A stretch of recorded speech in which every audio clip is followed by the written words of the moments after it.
All right, welcome back, you all. It's another Saturday. We're here on the Watch Dawgs on our Black Media. We have a great topic today. We're talking about collaboration in the community and a lack thereof and where it goes. We got Chris with us. Chris, tell them who you are. What's going on, everybody? My name is Chris, aka 2 Benji. How y'all feeling today? Glad to be here. And we got Julius Popcorn Hall. Popcorn. Popcorn. Call me Cracker Jack. Oh, Lord, that's racist. That's racist. Crunchy Munch. Call me Crunchy Munch. If I'm going to be a popcorn, I'm going to be caramel or something. All right. But we're going to crack a joke. We're going to get serious. So, Jamal Toure, we send our condolences to you today. We know that Jenkins High School never has been the athletic school and never will be an athletic school. You all are the worst football team in the history of Savannah, Georgia, and we just want to send you our condolences. If you were ever like Windsor Forest, at least you would have an academic component, but you're not that either. But Jamal Toure, we still love you. What happened to them this last night? They got spanked, I heard. Did they? Too long. 45-0 with 1.5. And then I heard that, those flare guns? Yeah. They have it in the medical kits. Right? I heard that when somebody in the broadcast booth stepped out the door, it was such a bad beating that they fired the flare gun. Everybody started hollering, gun, gun. Everybody went to running. But the sad part about it, Chris, this is the part that really is upsetting. It was by a middle school. The Rim Middle School, I heard, did it. Wow. They say the Rim Middle School was the one that was beating them. Oh, Lord. Didn't Jamal Toure play on that team at one point? He was the wide receiver or the defensive back?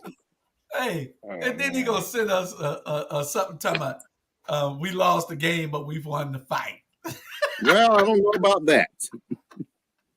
Yeah, I don't know about what. I want to know what their graduation rate is. But I'm not gonna go to Jamal. We still love you. We know you made it through. But you're not Aphrodite Beach, you're not Savannah High, you're not Windsor Forest, you're not Savannah Arts Academy, and that's a shame. But we needed somewhere. You missed the #1 school in the city, dude. Well, they're not Tompkins, we're Tompkins, but we needed somewhere to send the troubled children. So Jenkins, Herschel V. Walker Jenkins was the school for you. And so, but we're gonna shift gears, Chris. What happened last night was a part of what prompted today's conversation, and that is when you have a collaboration in municipalities, counties, or what have you, or lack thereof, you have issues. And so, earlier this week on Candidly Kesha, we're gonna start calling this number 68, the show of 68. And Alderwoman Alicia Miller Blakely, they both hosted our district attorney in Chatham County. And one of the things she talked about is how collaboration works. But she also talked about the lack of collaboration in that this mayor in this city, and we're not going to focus on Savannah, but it happens in multiple cities, when leadership at a city level or a county level fails to collaborate. And in this regard, they're failing to collaborate with the district attorney. In fact, there was this asinine idea to create this stupid collaboration with the federal government, with the city, as if we don't have a DA who has common sense. And so, Julius, let's get your take on it. And then, Chris, I want to hear from you about, you were a student here, what the crime looked like and what that felt like as a student. But, Julius, what are your thoughts about this idea? I mean, you broke up. My thoughts on what? On the collaboration piece and the lack thereof. Well, if anybody watched that, especially Alicia's show, Alderwoman Alicia Miller Blakely's show on Tuesday, you saw plain and clear the DA expressing her concerns with the lack of cooperation coming out of City Hall.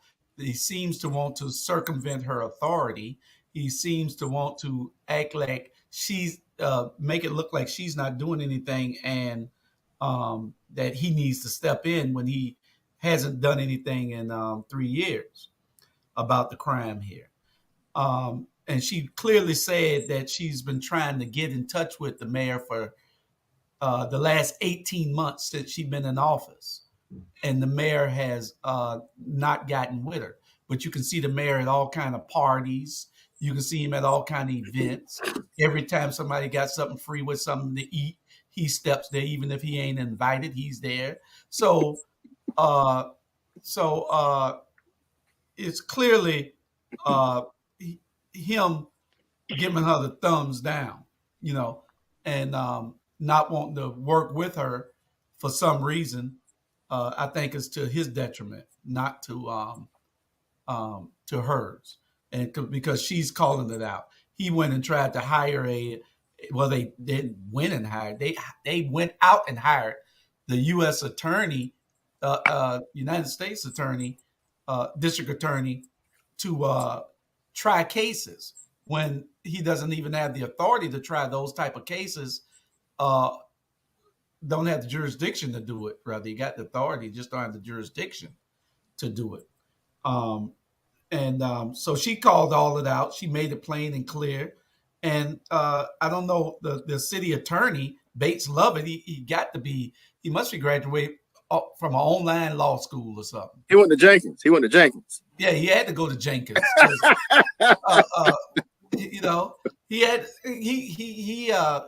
Look, Jenkins graduates can't even do emojis right. Look at that. Shameful. That's Jamal Toure. Toure, you are free to come on the show. No, you're not. You're fired. Yeah, but Bates Lovett he has to be a Jenkins alumni because it was his idea, I think. They're giving $100,000 to the U.S. attorney.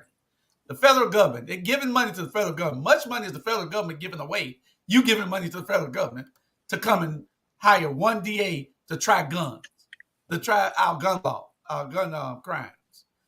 What sense did it make? You could have just put that same DA into the DA's office, the county DA's office, and had him try gun crimes. But it's political. He's trying to one up her or show her up. And if the DA calls you, the highest law enforcement individual in the county calls you, and for 18 months you have not sat down with her, then there's a serious problem. Chris, you were a student here. You're not a resident here. Well, you are not native Savannah, but when you were a student here, there were some issues. I would love to hear from you about what that felt like, what that looked like, and your thoughts about all of this.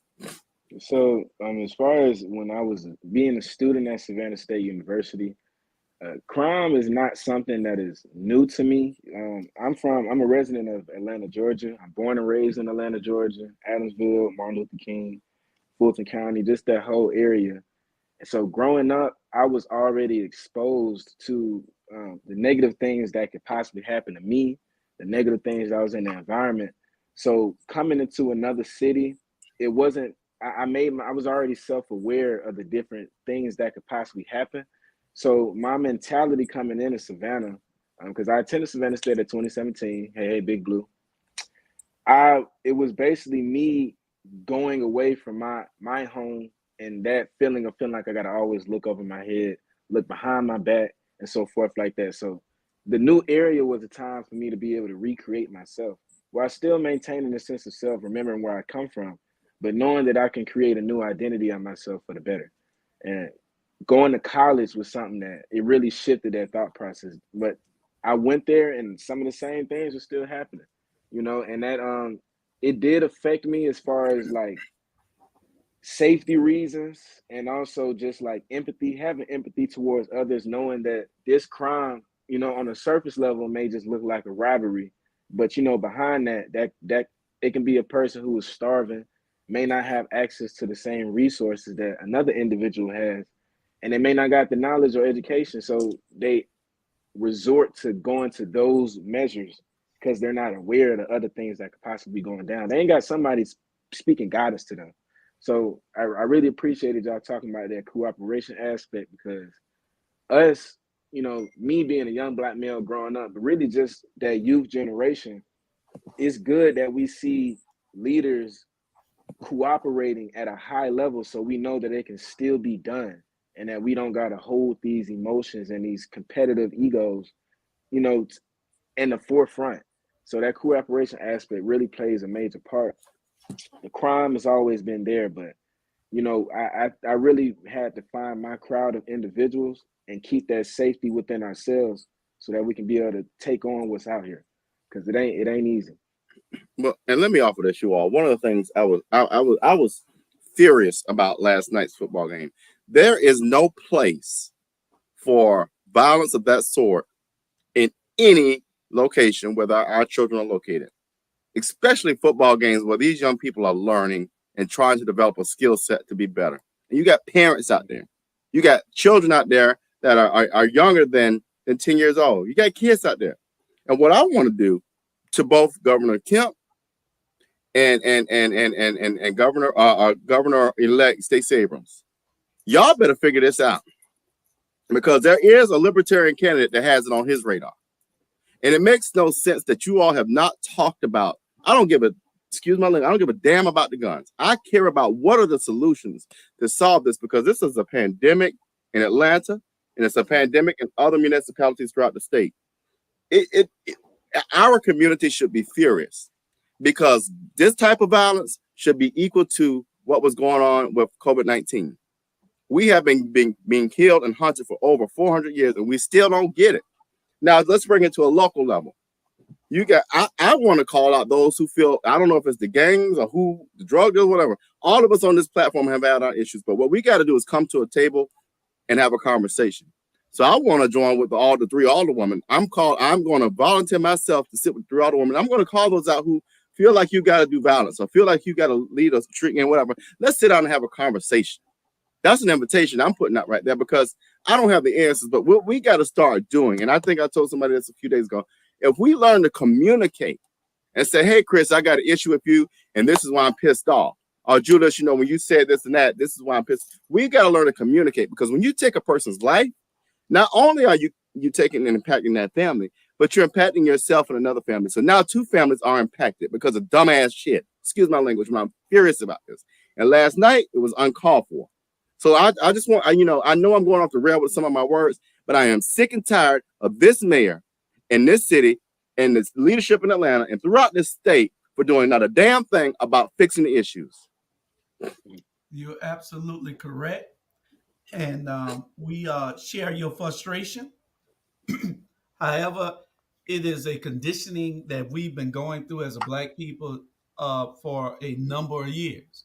And until we see how we need to put a laser on it to correct it, like getting your eyesight corrected when you having laser surgery. We got to be able to pinpoint how we're going to start to correct this, because there's nobody addressing it from that position in leadership. Now you got leaders that are with Kesha, Alicia, and Bernetta, but you don't have the leadership that's in control addressing it the proper way. Van thought that what he should do is, the mayor of Savannah, he thought what he should do is circumvent the DA. That's not the way that you do it. You got to be able to collab with each other. If you don't have cooperation along with participation, it ain't nothing you're going to get done. We've been conditioned to be like this, to be separate and to work in silos for so long that when you get in power, you think that you're still supposed to do it. That is when you get the power to bring people together, to make everything right, to try to heal, to try to make the playing field level. But we get elected leaders that we put in there, and then they get selfish. It's all about them all over again. So it's just something that we got to change. And it starts with young people like Chris. We got to pour, so that when this cycle takes a while to change, Robert. So we got to pour into them how we want to change our whole culture, because it's a culture effect. It ain't just in Savannah. It's throughout the state. We look at crime in Savannah and we are outraged with it, but go to Chicago and Atlanta, Jacksonville, It is 10 times worse in these cities. Well, I agree. But this is what I'm saying. And Chris, I look, because you're a younger generation and then I. But in each of those cities you named, there are black leaders. I'm willing to put $100,000 that I don't even have, that not one of those black mayors has sat down and tried to put a real strategy together, or sit down with those who are quote unquote the head of these crime issues to sit down and have a conversation. Quit being scared. If you're the mayor, if you got all this big bad power, sit down and talk to folks. That's all I'm saying. Yeah. I am so sick and tired of these sorry ass mayors making these excuses. Yeah. It makes no sense. I guarantee you this. You sit down with the news cameras when it's time to get on there and pat yourself on the back. I guarantee you this. When it's time to fill your pockets, you sit down with the Kesslers of the world. Then sit down and solve the issue. Yeah. And that's the thing that we've not held them accountable for doing. You got all the black pastors. They're darn near kiss his butt, for lack of a better phrase. So why don't you call all these black pastors into these news conferences that you have and see what they're doing? Let's see the work that they're supposed to be doing. There's a black church on every corner in this county. A black church on every corner, and they do nothing. Even better than that, you got Tiffany Taylor in Athens with Mothers of Black Sons. You got Robert Jordan here in Savannah with Male Dreamers. Have you sat and talked with them about how you can fund their programs? Have you sat and talked with nonprofits, or have you given them red tape on how to solve these issues? You see what I'm saying? And I'm telling our viewers right now, you know, we sit back at home and it's somebody else's issue.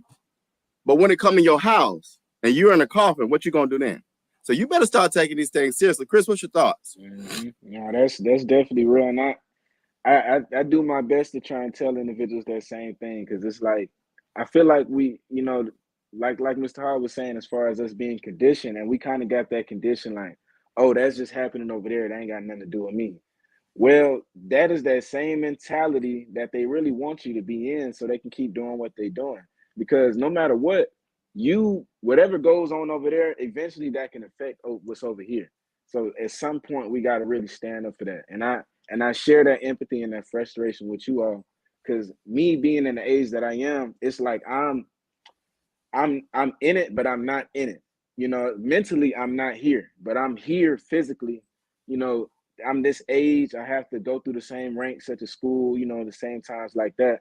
But I'm able to see, you know, the different distractions that's at place. So the change does start with all. And I really appreciate what Mr. Howard was saying earlier, as far as that pouring in. That's really what you got to do. A lot of these individuals, like, they you know, the vision is not there, and they have the power to have visions for themselves, but you know, they need a little bit of juice. Everybody got to get rejuiced. They even got to have some motivation poured into them with action plans, action steps. You know, if anything, I say that's the best type of thing to do. Action plans with motivation, so people got that empowerment and also the plan of what next steps to take. And then they'll start to realize, okay, well, I can't do all of this by myself. I need to actually cooperate. I need to actually talk to other people to get some guidance. You know, and that's when that, you know, that humbling aspect comes in. And they're gonna get humble and be more open to communicating and so forth like that. So, you know, I personally, I feel like things are gradually changing, but at the same time, we are still experiencing, you know, that violent aspect. You know, like somebody just had a killing yesterday, you know, a Savannah native. You know what I'm saying? Apologize to hear that. You know, and that's something, the way the media is going to broadcast that is going to try and stir up more violence and more things. So the only way to combat that, like Mr. Toure was saying in the comments, change starts with all. Each one teach one. You know, make sure that we be in there for individuals and we don't feed this negative energy, you know, with our focus too much, because then it'll just start to place way more attention on that. And then that's what's going to be what everybody thinking is going on. No, we need to spread more light on these big things that we're doing. For example, our Black media, it is a major thing that's playing a major advocating for us people, speaking for us people. You got young people going in, big people, and they're giving out opportunities. The same thing Mr. Bryant doing, Professor Toure. Like I was saying earlier, these are the people who we got to place our focus on and start to pump the money into, pump the people. You know, we got to actually set up some events and then place the attention on that. And I'm speaking towards the audience members, because a lot of times, you know, we got this fantasy of how we feel like things is supposed to be popularized and how that's supposed to be, and that don't do nothing but steer us away from the true goal, the unity. So, that's just my take on that. As you were talking, Chris, one of the things I thought about, I'm trying not to get heated because it makes me mad when I think about the stuff I'm about to say. This federal government, and Joe Biden, I'm coming for you now. You will send money over to the Ukraine. You will come out with, and I love the inflation package, but what about the African American package? What about helping us put money into these nonprofits that are helping Black communities? What about pumping money into identifying educational programs and programs where we can bring people to the table and have conversation around this? And I'm not talking about locking people up like Bill Clinton did with the 3 strikes you outlaw. That was, I caught that too, Bill. So I'm gonna come for you next. But what about things to help us and stop hindering us and stop putting us behind the 8 ball even further? What are y'all's thoughts on that? I seen a video earlier. It was saying that an individual was speaking, saying that America can't be a hero to every other area. Like, we have to save our own people first, and that's kind of like some of the tactics that's being taken, like trying to save people on the outside before you can even save the own people within yourself, and that is placing some type of part. So that's a controversial topic. I'd love to hear what y'all think about that. Well, and that's absolutely true, and that's what we need to be doing. It just takes leadership to understand and recognize that if you do the things that are necessary to help people, then but you have to go to them. You can't wait on them to come to you. You know they need help. You know where the help is needed at. All you got to do is go there. Why can't you go into these communities? If you could spend $2 million putting bricks on Broughton Street, then you could spend $2 million trying to save a life on Borough Street. Hello. So it's just crazy that you don't put the money where it's needed. Damn a tourist. When we losing lives every day on 36th and Burroughs, 38th and Burroughs, 40th and Hardin. This area, Stevie Wonder and Ray Charles can see that this is the pressure point of this whole city where all the crime is happening at. A substation need to be there where police are walking every day. They should not be allowed to sell drugs on 36 and Burroughs openly every day. Anybody ride by can see what's happening. And there's nothing going on. See, what they do is they let us kill enough of us. They let us do enough harm. But if it was happening in Havisham Woods, in the affluent white neighborhoods, then it wouldn't happen. Come on, not the landings now. Y'all better not take your gun over the landings. So, I mean, we are our own worst enemy because we've been conditioned to be outside doing it in front of everybody. We think that is legal for some reason. That is hip, that we should be out on the corners doing things. And we had a talk on the rap about why we the only people hang on corners. Yeah. And well, let me share this, Chris, real quick. I think I'm going to give credit to the district attorney's office in Atlanta and in Savannah. I said this for months. Our police departments focus on the wrong issues. When you have crime rates, killings, violent crime at this level, you don't need to be pulling folks over for a red light. You don't need to be pulling folks over for marijuana in their car. You don't need to be worrying about petty stuff like that. What you need to be worrying about is where guns are, why the guns are out there, and these killings. Instead, you focus on surveillances that don't matter. You focus on pulling folks over for speeding and hitting a bump. You focus on silly stuff. But yet your DAs have made enough sense to stop prosecuting misdemeanor marijuana cases. The DAs have made enough sense to stop prosecuting abortion things. Why can't y'all get the common sense in your head? At least your leadership. If the DA get it, why aren't the police department leadership getting it, Chris? And that's I'm a firm believer. I don't believe the system is built for us to get equal rights. I feel like the system needs to be changed. Like this systematically, I don't believe that it's built to actually serve the true justice that's needed. Now, at a point, it does do, the different things to keep crime limited. But when it comes to those different cases that are affecting us internally, I don't believe that it's placed out there for us to help us. So, because personally, I don't feel safe by police. I actually get, a weird feeling every time I see them. So I can't even speak on, too much in that protective aspect with them. But the one thing I can say, we need to change the system. I feel like the first step in doing that is, for one, placing the importance on realizing we do need to be in these positions, y'all. Like a lot of times, I know we carry that mentality. Nobody needs to vote. We don't really care about that. We keep bumping that up, and I also see that. But at the same time, if we're not doing it, who are we leaving up to play these positions and these roles? Who you think? That's why we're experiencing this stuff right now. So that's why we do need to be playing our part and making sure, okay, we got leaders over here, we got leaders over here, we got leaders, a group of leaders, some type of organization that's for departments, that polices this specific neighborhood or this specific area. Y'all connect with the people, so you value, so you know how y'all communicate. So now when you're, going out doing your different things as a policeman or as an enforcer, you're doing it with knowing that you can connect with the people the right way. So if anything, the people not going to even want to be doing no crazy stuff because they respect you as a person. But if they're not relating to you, this is somebody who's from 30 miles away. They don't even know how I live, where I come from. How can you expect them to respect you or want to listen to the different things that you're just trying to enforce them? So we need connection, but we got to rewrite that system. So we got to play a part in stepping in those forefronts. That's why I give major respect, to individuals who I do be seeing pushing the change and want to do that, stepping in them places, because they got a lot of weight on their shoulders. They got their own people thinking that as soon as they go over there, they're going to be right against them. Then they got the whole other side saying, hey, I don't even want you to change what we got going on because it's been working for us.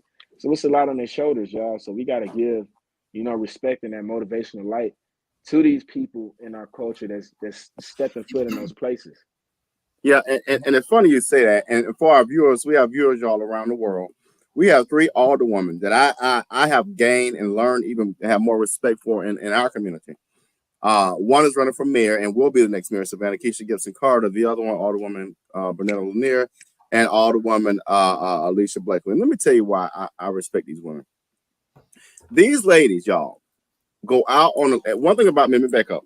I respect anybody who's not afraid to stand on their own, but they allow their frustration and their passion to do exactly what Chris said, and that is go out in the forefront, go into the lion's den and advocate and advocate and advocate. And when they get beat down, they get up and advocate and advocate and advocate.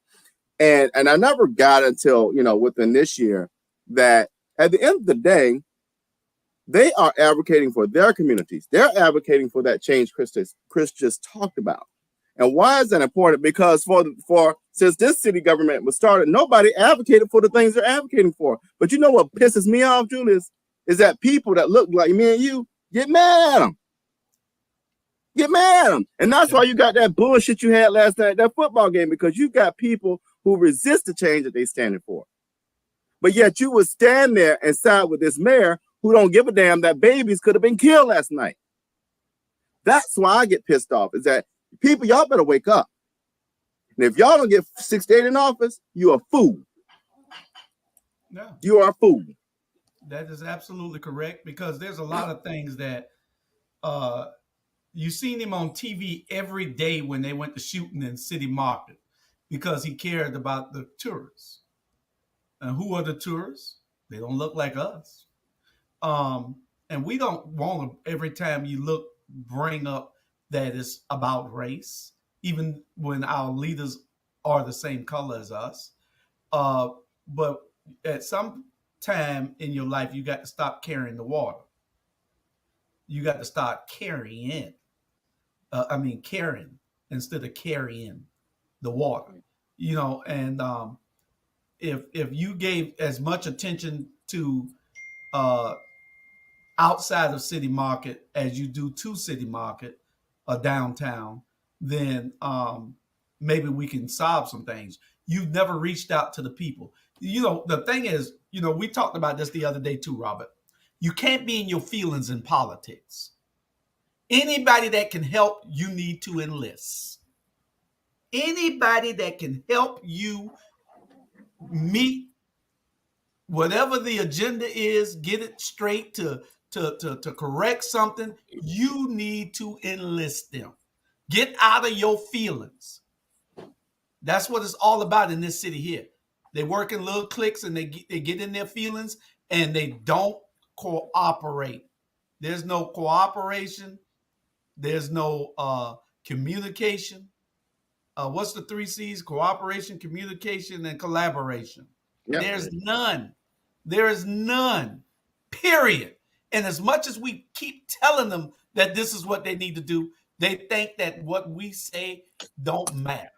But you know, it's even worse, Julius. What I just thought about is not only that, but Kesha has fought so hard to the fact that what was the little shrimp name that told her to shut up, had the nerve to tell her to shut up.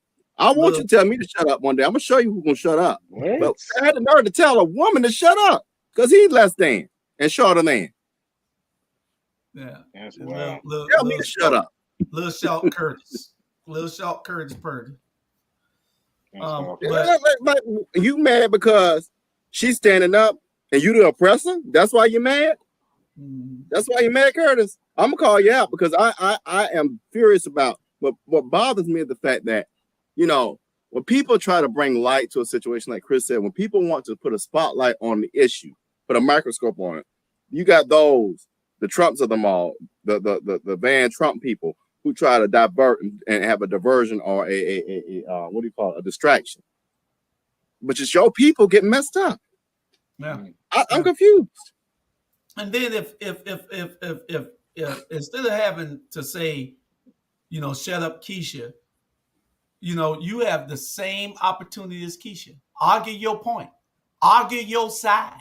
He ain't smart enough. Exactly. He's not smart enough. You're just following anything that the mayor wants to put up or anything that the city manager and the city attorney puts in front of you.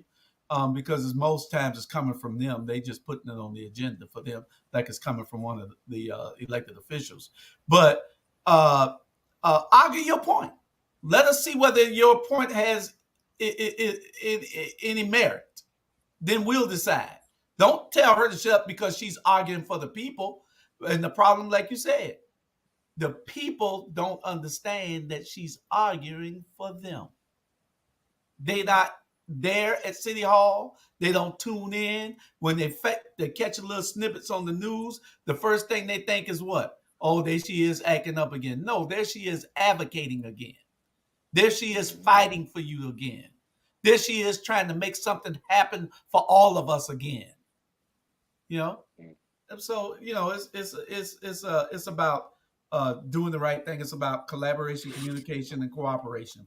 And if we got those 3 things amongst our city officials, then we can do some things. We can change some things. But that's what it takes. That's what it takes. I want to quick commercial break, you all. For those of Savannah, I want to give a shout out to Camp Park. They are doing a celebration today, so District 5 loves Camp Park. And I want to segue to this, Chris. You know, it's no secret that I'll be running for city council in District 5. Because of leadership here. Yeah, because we don't have leadership. We have someone who wants to pat themselves on the back and fill the pockets and put money to the restaurant. And I'm not here for that. How do we find real leaders, though, Chris? And whisper. No, baby. Well, I would say I'm about to say, but I'm gonna be quiet because I don't want somebody else to come for me. Because I'll come back for them. But find real leaders to lead in our city and in your city. Yeah, so I say the best way to find the real leaders, they're the ones who you got to go to the areas that people at. You got to go to where the people at. You got to go to where the people at. And it's always those individuals that stands out. They're more so the people who's in their crowd trying to come talk to you, trying to come ask you questions, trying to come, you know, pick your brain. And I feel like the way to find it, you know, you got to be off character. For one, you got to make sure you got a vision. It's going to start with self first. Because if you're not finding no domain within yourself, then you're not going to be able to find a true leader to lead you. It's just going to be somebody filling the void. So in that sense, you need to, for one, have your own codes, your own morals and principles and values. You know, what do you align with? What will you agree with, and what will you not agree with as a man or a woman? Then after you got that stuff figured out, then you want to look for people that's in those leadership positions or that's going for those leadership positions and see who align with you. You know, and sometimes it's a lot of people. Sometimes that person might be right there in your friend group, but they may not be trying to be the person inside of the spotlight or so forth like that. So sometimes you got to let them know, you know, like they're the real one. So sometimes look at the person that's right next to you. You know, a lot of times they can possibly be that individual or that other person that's just that divine light, that guidance of light in your area. But you know, just to sum it all up, the best way that I say to find leaders is to find individuals that align with not just the local, but align with the whole. You know, it's a wholesome aspect, and it's being led, like Mr. Hart was saying, they don't got feelings with it. It's being led with actual leadership. So it's being led with realistic things, and they actually have a clear path that they can explain to not only a 30-year-old, but a 5-year-old as well. And they are both like, okay, you know, that's something. So, you know, that's the best way. So we have Kesha Gibson Carter and 68. We were telling them they need to elect you, but if for nothing else, it's for your outfits. You bring the outfits every week. You muted. You muted. But Julius, go ahead. Present Toure, Kesha Gibson Carter with the wears that she's already said it. Give it up, Toure. Julius, go ahead and start with the questions for our next mayor. Oh, what question? I ain't got no questions for her. I mean, so Alderwoman Gibson Carter, we were talking about Julius act brand new. You know how you do. We were talking about the DA and how the DA is very progressive in the collaborative spirit and how she has not received that same collaboration from others and how we see this in municipalities like Chicago and Atlanta. What's your take on that? Well, it's simple. It's politics, right?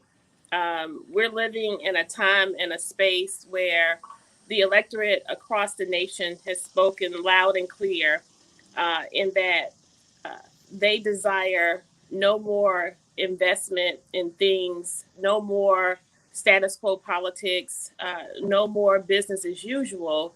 But in short order, they have come back with a mandate whereby there's an expectation that we invest more in flesh and blood, invest more in our communities, and invest more in focusing on focusing time and attention to policies as opposed to rhetoric.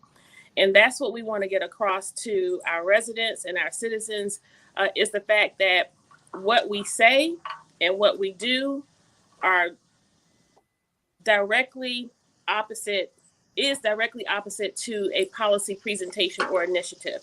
And so we want individuals to listen less to what politicians say, listen less to what they make you think they are doing, but listen for more. What policies are we putting forth? What legislation are we proposing or initiating for consideration and ultimate passage that ultimately will change the way people live in our community?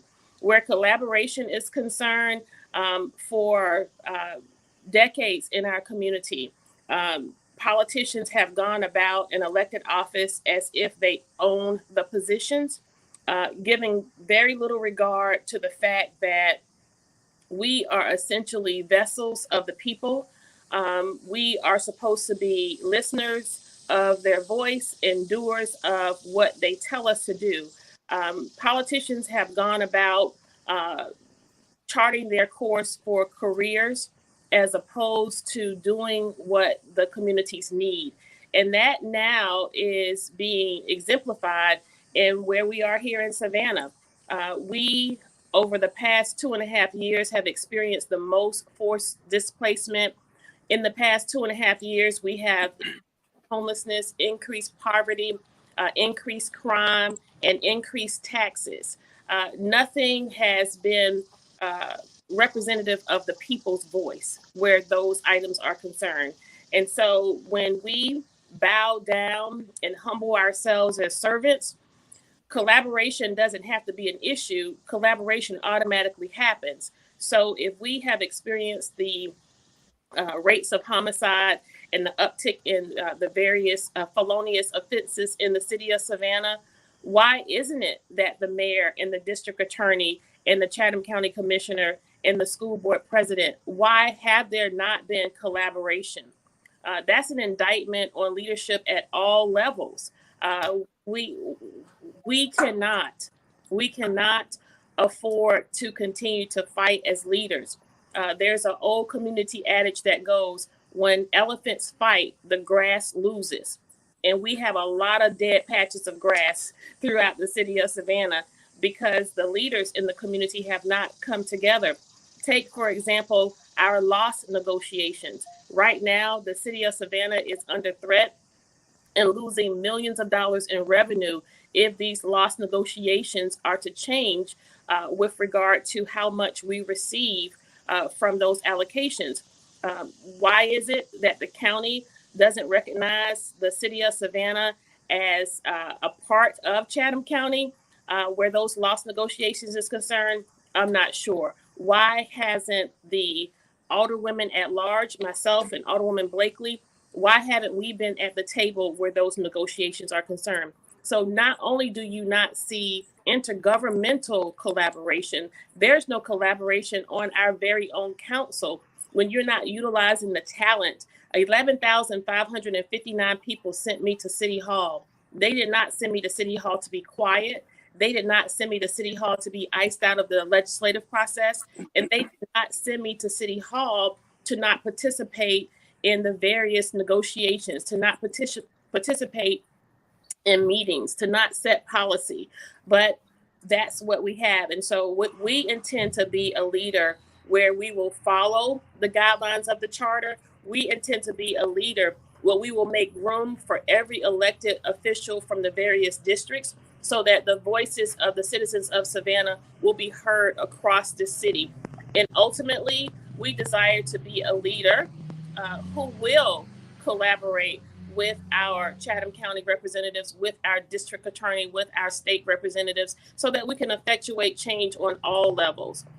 What's happening in Savannah is an issue for everyone within the coastal region. Okay. And so one of the things that we kind of started with, and I just really would love your take on this, is last night, what happened at that stadium was just ridiculous. You have children, Julius has children, and Chris is like my son. But it was just ridiculous that people felt comfortable taking violence to a place where families and babies are located. What in the world is going on? And what do we do? I mean, and I would love your take on that. And then, Julius, if you could give a rebuttal, not a rebuttal, but a response to what she has to say. That's a loaded one. We are seeing the results of the lack of investment in our community. And that's at all levels, from a school district level, from a city level, from a county level. And we also want to factor in the home life. But before we factor in the home life, we have to look at the factors that preclude individuals from engaging their children in a way in which they would not conduct themselves or behave the way that they do when they're in public. Right now, we have parents who are working 2 to 3 jobs trying to make it. How much room does that provide for adequate parenting? How much room does that provide for the adequate attention you need to pay to your children? Not a whole lot. The structural deficits that we have experienced in Savannah have, quite frankly, has been at the hand of the lack of governmental officials to drill down and pay attention to the common denominators in our community, where crime, poverty, livable wages, and affordable housing is concerned. And so while there isn't a quick fix, and while there are multiple issues that feed the equation related to what we saw play out at Memorial Stadium, there are layers of a lot of probably what happened there. I actually was at that game. It was the first game that I attended of the season. It was unfortunate to see the distress and the mayhem that played out among our children, adults, as well as seniors who were in the audience, were trampled over. Our was knocked over, and folks lost their children. I won't say who, but a very well-known person had his child essentially abducted and taken to the home of a person. His 10-year-old daughter was separated from the mom, and for whatever, this gentleman thought it was okay to take the child to his house and only 45 minutes later allow her to call home. Fortunately, the baby is okay and she's back with who exhibit these behaviors. If they only would understand the broader implications of behavior. And so we are dealing with a situation where children are just hope, there's no hope. And so why should you have a commitment to community? Why should you follow the rules and not engage in violence when you don't have anything else to do, when you've been essentially separated from society financially, separated from society, separated from society emotionally. And it's at the hands of leadership in our community. When I look at the young people so vibrant, it as much gave me great joy to see so many people outside of the pandemic, although we're still concerned about monkeypox. It gave me great joy to see a thriving community in beautiful weather after a rainstorm. People waited in their cars and waited in line for hours only to go into the stadium, have a seat for 45 minutes and be disturbed and have that type of interruption. Issues related to the lack of collaboration. Here again, why collaboration is important. That game was primarily staffed by not undercover, but what do you call the duty when you're off duty? By off-duty police. Right. Plain clothes. Oh, by the way, Julia, she's suspended for the next show for this Toure mess. They in uniform. But they were off-duty police officers was the term I was looking for. And I could count the number of police officers probably on two hands. That game was at Memorial Stadium. Wow. It was the first game of the season for one of the most popular high schools. And so there has to be more thought given to our bearing capacity. We have to know more about the litmus of who is in our community. We have kids that are coming out of a pandemic where they've been shut down, facing so many emotional and psychological issues. Here again, this goes back to being proactive. What are we doing to engage kids where conflict resolution is concerned? Why is it that we ultimately result to violence? So there's a lot to unpack in that question. And I want to first say that the officers who were there did the best they could do with the number of them that there were and with the resources that they had. But I think we are living a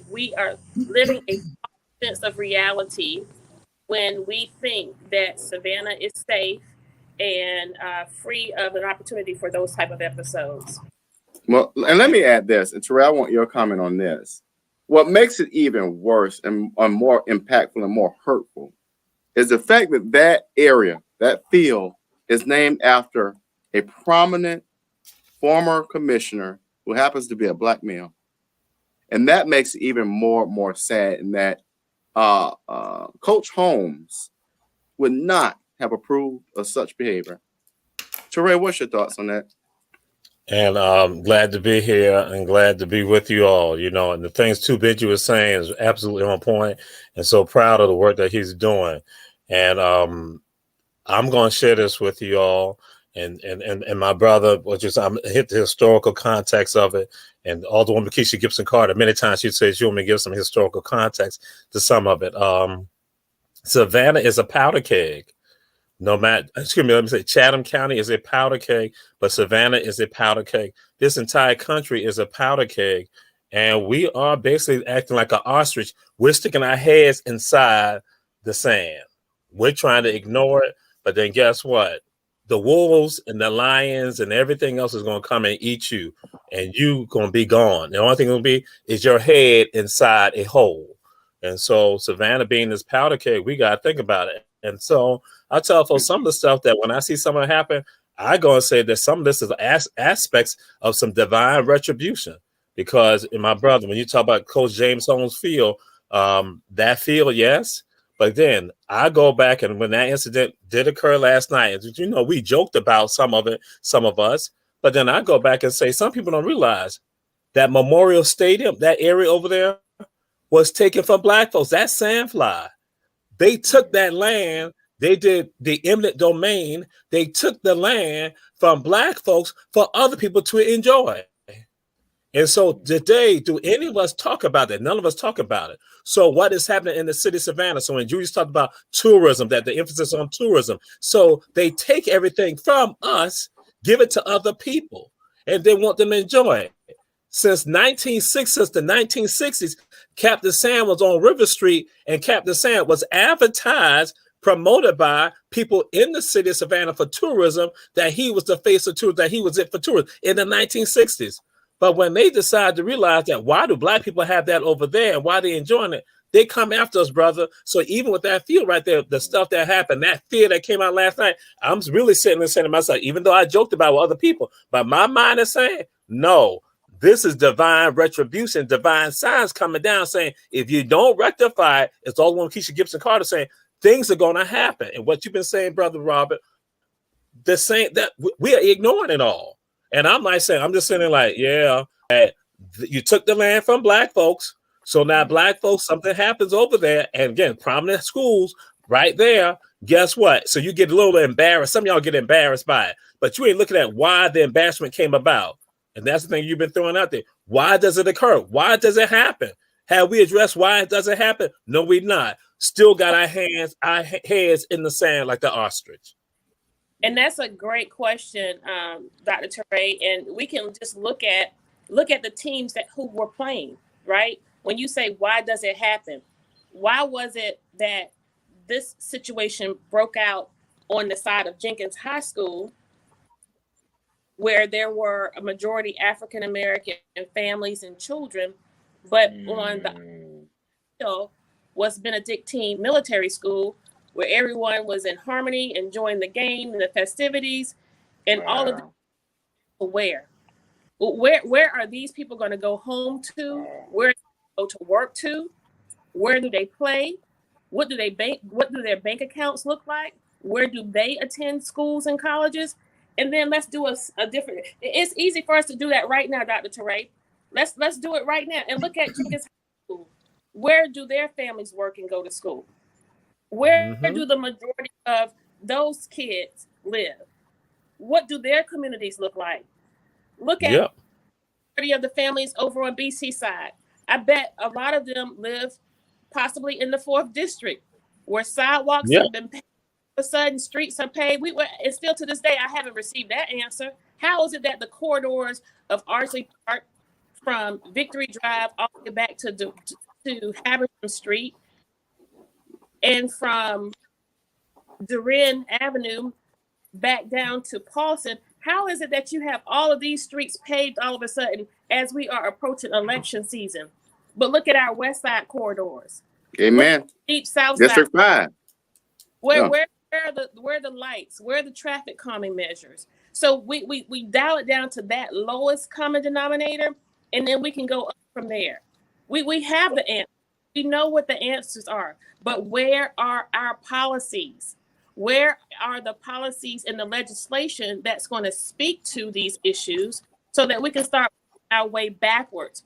We have to tackle these issues both proactively and reactively, right? We have to react in real time and be tough on people who are having the mental deficits, who have the lack of resources. It's unfortunate. We have to be punitive. We have to tackle this and get control of those people who are committing these offenses, right? But then we have to be proactive. We have to take care of this opportunity to change. All right, y'all. Forced displacement. Right now, we have apartments downtown that will soon be renting 2-bedroom apartments at Baxley. will soon be rented for $4,000 a month. The residents there just received notice that the $2,300 that they're paying for a 2-bedroom is no longer good. Wow. And let me share this with you. I did a tour last month, and the person on the tour said, when I pointed out all of that right there, right across from Yamacraw, I said, that's segregation economically right there. And she didn't say, and the units are going for $4,000 a month. So she was already in tune and aware of what they were about to do. And so, and people looking like, and people, so since that moment on, when I take people, we walk over there, they're going to say 4,000. They're like, that's more than what we're paying in Atlanta. That's what we're paying in New York. And I'm like, yeah. And they say, Savannah, you have no rent control here. And what you said, Alderwoman Kesha Gibson Carter, policies. I said, we have no policies in place at all for any of that. Well, we have a lot of issues. We got a whole lot of issues. And it seems like the only place that is being recognized and broadcast is on this platform, on our platform. We're the ones that are talking about it. But what we have to do is make sure that everybody hears us. You know, where's the outrage and where's the equity of fairness in what happened at City Council with Alderwoman Kesha Gibson Carter, with Curtis Purdy, another alderman, Alderwoman, telling this alderwoman to shut up. You know, I can't understand it, how you can address it, Dietrich and Palumbo and Linda and Van, but when one of your own do it, you don't want to address it. It's nothing. You're right. You're right. Ain't no ethics complaint about that now. You know. So, Carter, what's the status on that?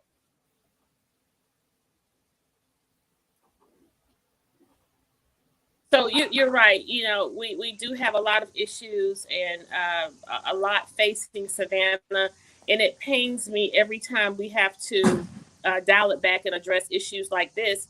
But it's important that we address issues like this, Julius, because one, where people are continuously playing politics, right? I was over it and it was done just as soon as he uttered the words out of his mouth, because it's behavior that I've grown accustomed to. Nonetheless, I realized how this affected people who heard him say what he said to me. I realized how it affected women whose voice are constantly under threat in tandem with our bodies. I realized that this was consistent with the behaviors of individuals like him and his majority on council, who only challenge me when I am speaking up and speaking out for vulnerable communities, or when I'm seeking to make government more honest, or when I'm exposing things like us raising property taxes and we don't have to. You know, that's essentially why he told me to shut up. He had purpose telling me to shut up. But what I'm most moved by is the fact of Curtis Purdy is a police officer who is sworn to protect citizens. He carries a badge and a gun. This is an individual who serves in the status of captain on the police department at Georgia Southern University, where there are lots of women and students who look like me. And so if he possessed a propensity to tell me, a sitting elected servant who garnered 11,559 votes, and collectively, I had more votes than every representative in the districts, if you do the math. And so I believe I quite possibly received more votes than he got in his own district. And so his 100 votes to my 11,000 votes telling me to shut up, how emboldened of a person do you have to be, right? And then you have to ask the question, where does he get this boldness? Well, the boldness comes from the leader.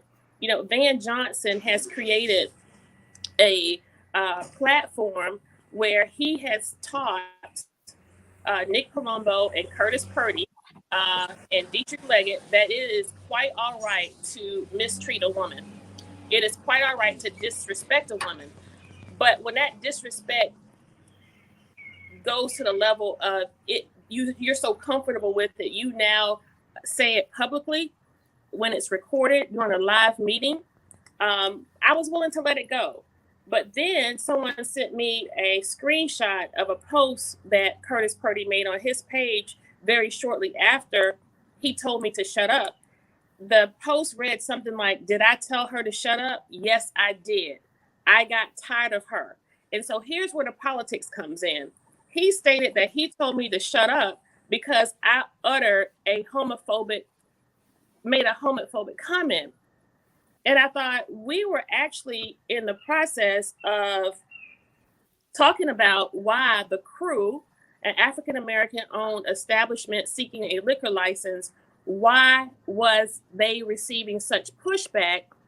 Why was it that they were receiving such pushback to acquiring their liquor license? As I was talking back and forth to the city manager, you hear recorded Alderman Purdy and Blakely going back and forth. He stops talking to her, engages in the conversation with me and the city manager, and interjects his shut up.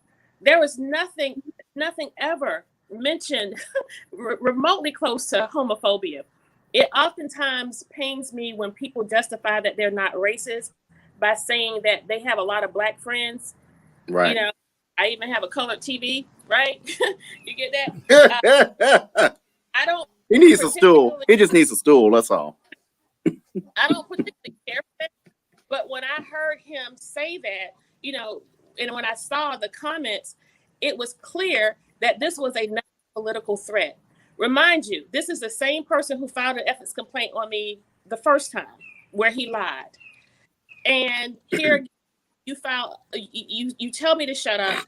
Now you attach to it, I uttered a homophobic statement, which never happened. It wasn't captured. It wasn't stated.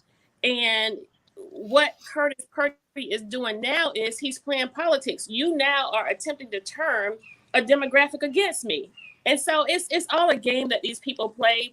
And, you know, it's not my position to state that I have as many gay friends as I do straight friends. It's not my position to say how much work that I've done in the LGBTQ community.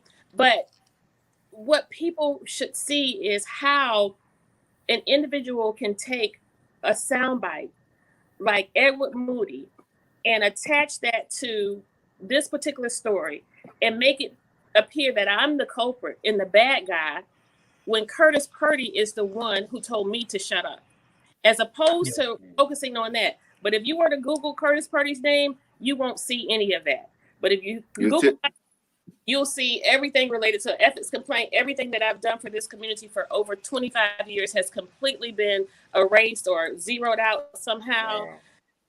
I'll take it. You know, this isn't. But you know what, Purdy, we're gonna start a show called Backseat Confessions. How about that? Not Clydesdale horses. Oh my God. Let's talk about that, Purdy. You want to come on the show? Let's talk about Backseat Confessions. I want everybody to know that it's not so much me having thick skin, because this isn't my first rodeo. I've been down this road before. But what you should know is that you should not be looking to elect a person as mayor who will be moved by a keyboard warrior, who will be moved by, I had to say the word warrior again. I don't. All right, don't, bye, Toure. I cannot get moved by individuals who hide behind social media. I'm not going to get all tore up over somebody who can't make their subjects and verbs agree. I'm not going to get because I am going to be the mayor of Savannah. I will be the mayor for those people as well. And what we will do is we will take all of this as a teachable moment. It will continue to grow me and to strengthen me and to prepare me for the journey and the work ahead. We're good for it all, and we're here for it all. Chris, let me turn to Chris, y'all, real quick, because Chris is the one thing I like about Chris. Chris has and for our viewers who haven't known this, Chris has a healing spirit about himself through his work and through how he carries himself. How do we use that healing spirit, Chris, to begin the work of pulling these people together? When you feel like you got to kill a person, or when you feel like you got to take someone's life, that's a lot. How do we rely on healing to get past all that? It's you really have to and I don't want to sound all holy, but I ain't gonna lie, like you gotta find God. Like you have to find God. Like it ain't no way around it, and people who aren't aligned and in alignment with God, they will come to a point when they feel like, okay, I need to take another life because you aren't seeing the importance of it. So I really would, I highly stress that to every individual, no matter what age you are, to just get a closer connection with God so that you can find that love and that joy for yourself, so that you will begin to appreciate how important another life is. Like, I don't think a lot of people understand the importance of that. And I feel like that's something that only God can help you understand, and sometimes some people got to go through extreme situations to have that wake up call. And sometimes people can, hear conversations like this and they're like, you know what, I'm gonna tighten up. So that's really the best thing I say is to just please, get a close connection with God, and start to appreciate yourself and love yourself.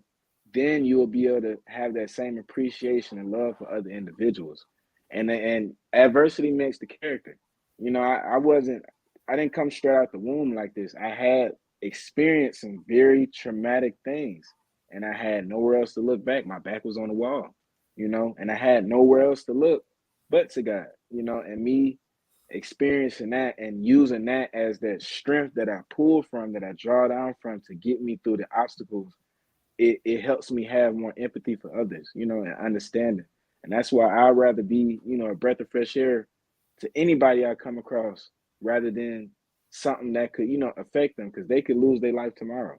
Like I could lose my life tomorrow. Like ain't no telling what could happen. So if anything, I just want to make sure that I'm a breath of fresh air to people, and I would really highly recommend everybody just getting in tune with that. And even if you don't want to go that extreme religious route, start to love yourself. Once you start doing that, you're not going to put yourself in positions that's going to affect and harm you, nor are you going to want to do that to others, because you're just hurting another version of yourself, But that's what I leave at right there. That's powerful. Toure, I want you to add that. You're hurting another version of yourself. Talk about that. Well, one of the things, my brother, is this. I tell folks in particular now, and I'm going to let you all know, I am talking about African people, regardless of where they are, from Canada to Argentina.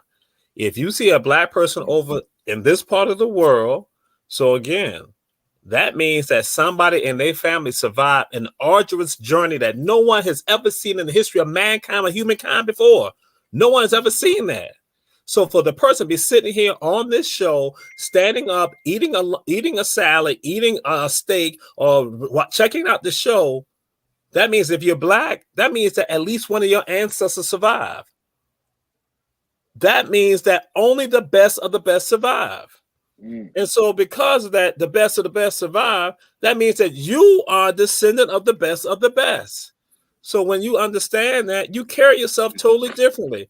You treat yourself differently. You expect more from yourself and from your brothers and sisters, and expect what you desire for your brothers and sisters for yourself. That's what you want. That's what Coach Carter even trains and teaches to everyone at 27-17. He just wants you to go light on them next week. That's all, Coach. He just wants you to go light on them. They go, my man. That my man. Hey, that's gonna be 68 plus 1. 68 plus 1. But was I not talking? I was addressing your question. That again. When the best of the best. So what happened? When I wake up in the morning, I look in the mirror, I see myself, I love me.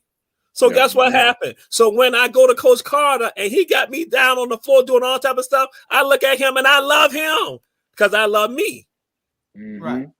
Because I know that he loved me too. See, because that's how, because again, but then guess what? If I wake up in the morning and I ain't feeling myself and I see Coach Rob DeLoach, I ain't feeling him. Yeah. So I'm going to be apt to do something to him because I don't like me.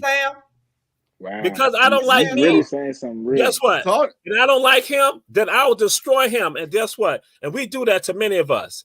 that we don't love ourselves. And so if you ain't loving yourself, you can't pass it on to other people. And so you look at somebody else being your enemy. You want to destroy them. You want to cause harm to them because you got pain in you. And so that's what Benji is saying. When you are healed, when you love yourself, guess what? You know how to spread that love to other people. And you make it infectious. But that's just like that hate. That hate can be infectious too. And sometimes that hate has been given to us by other people. Who taught you to hate yourself? Wow. Amen. That's right. Wow. You've been taught that over a long period of time. I just wanted to, before Sam walk away, was to show, and this is just most times you're lucky that we are showing some restraint, because most times when a man tells another man's wife to shut up, oh Lord, don't do it, Julius. Don't do it, Julius. Don't do it, Mabel. Right so Purdy, I dare you to say it now. Say it now, Purdy. You got to understand your words can sometimes bring on pain. But good thing that my good brother right there is one that practices restraint, because he got we're going to address it in the ballot with the ballot. But I just wanted to make sure you didn't have anything you wanted to say, is it, Mr. Carter? You messy as hell, Julius. We're gonna win. And the best way to show is Hold on, Sam. Hold on. What'd you say, Trump? Purdy, you're fired. Go ahead, Sam. We're gonna win. And we we're winners, and we surround ourselves with winners, and people win, and we're gonna win. And we just the one thing that I have to remind my wife. Ultimately, we have to secure. We win. We're going to win. At the end of the day, we're going to win. And then you point to the scoreboard. When it's all done, then we just point to the scoreboard. We don't have to talk. We don't have to say anything. We have to do that. We just That's point. Correct. That's correct. We're going to win. Correct. Yeah, that's correct. Well, your wife was real. We already won. That's right. And Coach Sam Carter went to baseball camps at Herschel V. Jenkins High School. Alderwoman Kesha Carter, she walked the halls of Jenkins High School. That ain't what she said earlier, though, Jamal. That's before you got on. Alderwoman, we know that we glad that they didn't bring the hood out in you, and that you were poised to just sit back and say, "Really?" We commend you on that. Well, you're right. To that point, is I'm not sure what hood you are referencing, but he's talking about when you take the earrings off and you start putting that point up. I am the same who has advocated for this community for over 25 years now, nearly 30. I'm the same person who helped victims of domestic violence. I'm the same person who helped victims of rape and child molestation. I'm the same person who mobilized the faith community to galvanize and provide support to homeless families with children. I'm the same person who helped members of gangs and our youth who are vulnerable and victims of gun violence. I'm the same person who has fed seniors who were nutrition insecure. I'm the same person who have created events that are still being taken place today, raise millions of dollars for nonprofits throughout this community. And so there is nothing I have done on council. There is nothing that I in my service that will paint me to be a villain, except for the madness of the media and the messiness of the messengers who send it. And so I can't compete with the airways. I can't compete with the ink and paper that's owned by our Savannah Morning News. But what I can do is I can continue to go forth with the same vigor, the same passion, and the same commitment that I've always had to this community. And in the end, what people think of me is none of my business, good, bad, or indifferent, because I always remember that a pat on the back is the perfect position for a swift kick behind. So I'm going to keep doing what I've been doing for Savannah for my entire career. That's to love her, to serve her, and to advocate for her. That's awesome. And when I say hood, I meant, the culture for what we don't let people talk to us in any kind of way. not Well, the. and to that point, you know, I've been accused of hitting the pocketbook. I've been accused of cursing people out, and I've been accused. Where do we see him in Walmart though? Shut up. That's like that's nothing more egregious than an adult telling another adult to shut up than spitting on them. And so, Baby, about my person that didn't cause me to go down to the end of the podium and hit him with my purse or to, you know, curse him out. But as I stated, it didn't happen before. It didn't happen when he told me to shut up. I just brushed it off, and we'll keep going. And you know, I'm human, and I have to. People cannot expect me to stand up for others and not stand up and speak up for myself. So Correct. if challenge and if a manner which is disrespectful, I'm going to address it. And you know, it's people can judge me more harshly than others. That's okay. But for those who understand, I appreciate it, and I live by the motto of for those who matter, they won't mind. And for those who don't matter, it was never on my mind. So we're good for it all. and you're right. And this will be our last topic, Julius. Trey, I was thinking through, you know, this last moment. What is the difference? And this is about to be a powerful one. Julius, you answer too. What is the difference? Well, let me back up. We had Reverend Mitchell, who one of his major pieces that we remember was advocating for MLK Drive in Savannah, which was supposed to be 37th Street. We had a particular mayor at that time that pulled the okie doke, right? And changed the plan. So with that, and talking about the okie doke, what's the difference between Rosikis and his current mayor? Who you want to answer that first? Toure, and then you, Julius. Boy, you are good. You are good. Hey, that's why I Watch Dawgs, Julius. Hey, number one show in Savannah. You are good. I heard, but before you question, Dr. Toure, I want to remind you, I heard that former mayor Rosikis was an alpha also. So You so okay. Now you suspended for a week. Candidly, Kesha's suspended for a week. Chris, write it down, Chris. Suspended for a week. Okay. Well, what I will go and say is this: that you have a Black community that was supportive of a mayor, and people were entrenched in supporting the mayor, and they went along with it. And what contributed to it was the lack of voter education. That voters did not understand how to look at this person that's in that seat. How should they be benefiting us? And what we often got, they got the votes from us. They got the votes from us, from our community. But then what did the community benefit? And what happens at times is that you have people who are not necessarily the masses of the community, that you have people who are affiliated with the mayor who got benefits, who look like us, but it wasn't the masses. And so with regards to that, it's like, where do we stand right now? I tell folks that, where have we seen the creation of new Black millionaires with regards to us having elected officials? That's why I'm saying again, and it's not just this man right here, and this is something that I've been sharing long before this mayor, but I say with other mayors. We've had Black mayors, Black county chairmen. We've had Black DAs. We've had Black fire chief, Black police chief. We've had Black city managers. And there were no Black millionaires, new Black millionaires created in this city. None at all. That we've had school boards. Again, we're right there. We have not seen the creation. So all of this is just actually still a continuation.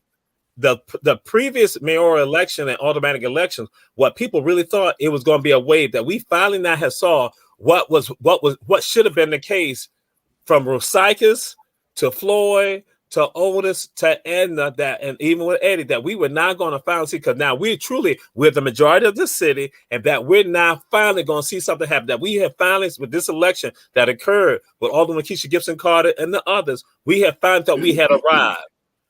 But then what we discovered, we had not arrived, because something I had also shared with people too, that when you feel beholden to other people, you think that they are better than you all the time. And so that's what you're going to look at, because some of the people, they still feel beholden to other folks. as opposed to looking at themselves and seeing the greatness within themselves. And it goes right back to the same question you asked me earlier. It's about why do we have them? I said about them with too Benji about the healing. When you love yourself, you see the greatness in who you are. And you don't even have no fear about it. And then you're going to make sure that you're going to look out for your brothers and sisters when you're not in positions of power. And so it's not just the mayor, but it's the other aldermen and alderwomen who do not support what the efforts that have been going on by Alderwoman Kesha Gibson Carter, Alderwoman Bernetta Bryant Lanier, and also Alderwoman Alicia Miller Blakely. Because as I tell folks, if they lived here, grew up here, and they've seen the pain and the anguish as a child to now that they are adults and they are married, you're going to tell me that I should not speak out against that and I need to bring about change? I have a right to do that because that's human dignity and human respect. But guess what? Going back to John Sykes and all the others, the Black community in many cases have been lulled in not respecting themselves. And so that's what we're dealing with right now, even today. And when will it end? We need to end it next year. Yep. Okay. What's your thoughts, that's pretty good, Toure. That was pretty good. It was a endorsement without the endorsement. But that's an endorsement. I want to say that what he just laid out is exemplary of what we have been discussing since our time on council and in our groups. This city has been led by African leadership for decades, in excess of 4, right? At almost every level, and almost at every level at the same time. Black police chief, Black DA, Black mayor, majority council, Black county commissioner, majority commission, state representative, Black judges. And what has all of that Blackness got us, or anyone? And this is the biggest misnomer. This is why I want us to focus less on race and focus more on elitism and classism, because that's really what's killing us. And we talk a lot about what the white man is doing without actually acknowledging that it is the Black man that have paved the way for the white man to do what they are doing to our communities. These Black politicians have sold this community out in exchange for a maxed out campaign contribution of $25 to $28. They've sold us out to a dinner at Chatham Club. They've sold us out to a lease for a Mercedes or BMW. They have sold us out to a ride on a private jet. They've sold us out to an addition on their home. And there's a continuation of this. And so when will this stop? This will stop when we stop relegating our friendship, relationship, and kinship to people who went to school with my daddy, or who played the piano at my grandmama's church, or who tells me that my blue gray hair is pretty and I like your potato salad. Like, we got to come outside of all of that to save this city. I'm telling you, in 2 to 4 years, these people who think they are settled and sanitized in the false sanctity and security of their brick home, their 2-car garage with their 4 to 5 bedrooms, their kids in private school, you are also under threat. And so we have to be about our brother's keeper if we want to save this city. And so when we look at the landscape of leadership in this city, recognize, as I stated before, this is the assessment of the districts, of the 6 districts, which are the 2 most vulnerable of the 6 districts: high in poverty, high in crime, most Black, most underrepresented. 2 quick answers, please. Which districts are there? And we changing 5 very soon. 1 and 5. 1 and 2. Be alive, baby. Watch what I tell you. Of our current council, who are the longest serving older people on our council? What districts do they represent? 1 and 5. Bye-bye. Mayor and 5. I had said 1 and 2. All 5 of them. I had said 1 and 2. I had said 1 and 2. You were wrong. So go ahead, Keith. Right, you're wrong. That's that Jenkins High School education. I'm sorry. Toss up. It's not even a toss up in that regard, Dr. Toure. It's 1 and 5. Bye-bye. at the people who have been leading this community the longest, and you see that they represent communities that are of the greatest lack, like really, it doesn't take Ray Charles blind and dead to see what we have here, people. You know, Savannah can get whatever she wants. Savannah can get whatever she wants. She just has to speak on it. And if she remains silent, in short order, the people who were born here, live here, grew up here, graduated high school here, raised their babies here, you will soon be commuting in from Pooler, Port Wentworth, Garden City, Effingham, Guyton, Richmond Hill, and a little bit beyond that, you're not even going to be able to afford to live in those places. And what's going to happen to the local churches? People are not going to continue to commute to your church. The folks who are populating your pews will be moving to those communities. In short order, they will not be coming back into town to worship. Your church will choke and die. And just like in Nashville, they are turning churches in the surrounding communities into entertainment districts. Yeah. Yeah, What? and Airbnbs. Yeah. But to answer that question before we go off the air, because we don't have because you like to talk, so come on now, wrap it up. No, Jamal took over and then Kesha took over. No, they did not. Don't tell a lie. You asked me a question I have not had a chance. No, to you are. answer. Kesha answered it for you. I'm Next gonna question. I'm gonna tell you the difference between Van and Rosicus. Okay, 30 seconds. There is no difference except color. And the little slight difference is both of them attend every bar in town, but Rosicus would get drunk and Van won't. Lies. Van, We were talking about my friend, took a brother. bag He of drank. money. Rosicus took a bag of money to the preachers and to the bar owners and everybody. Where's Jamal Toure go? You know, Van. You ain't talk about his frat brother. His frat brother drank. He's talking about two of his So his frat brothers. you breaking up. We was talking about two of his frat brothers, so he had to go. You so messy. You ain't got to be like that. That's why Susan Weiner was an AKA. Nah.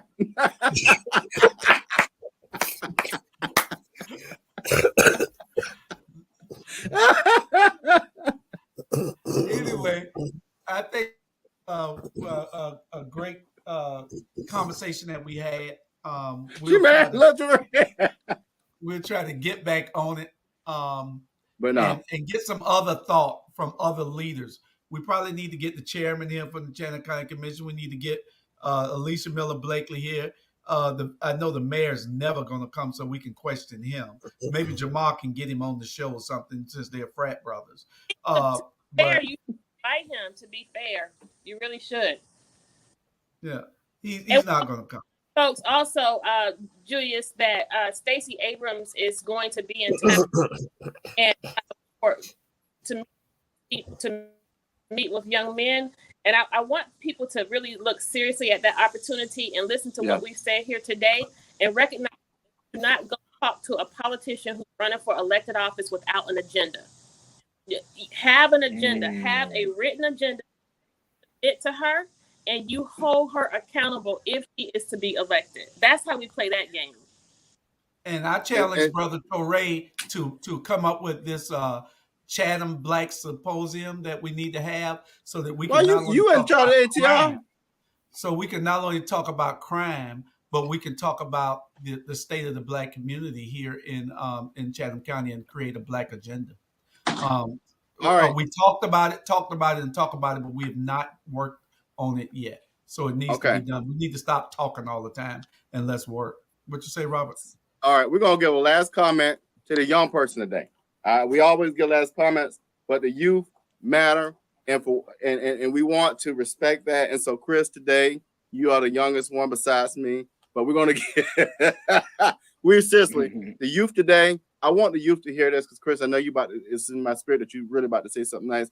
I want our young people to see what you see on the screen today. Our advocates, stop the killing. Let's talk.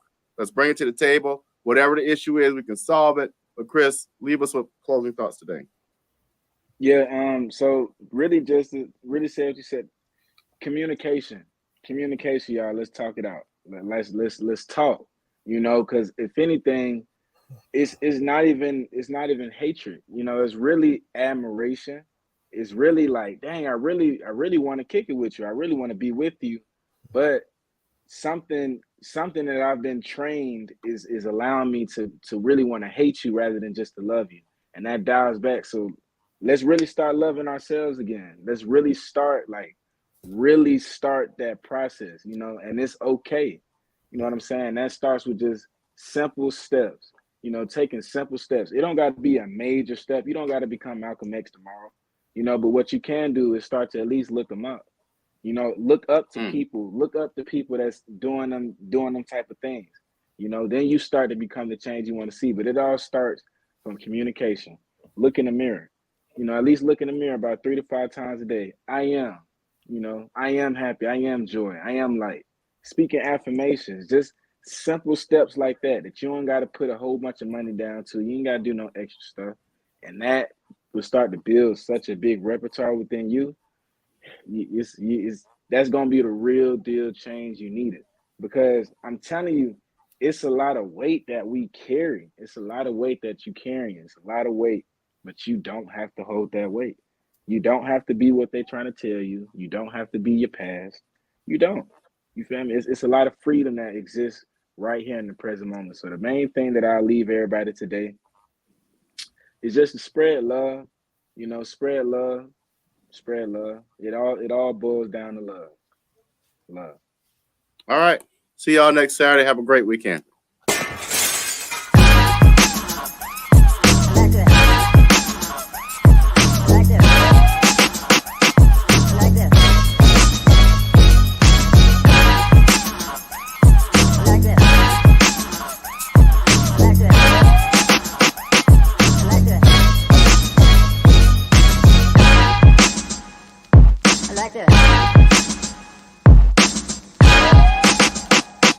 Like this.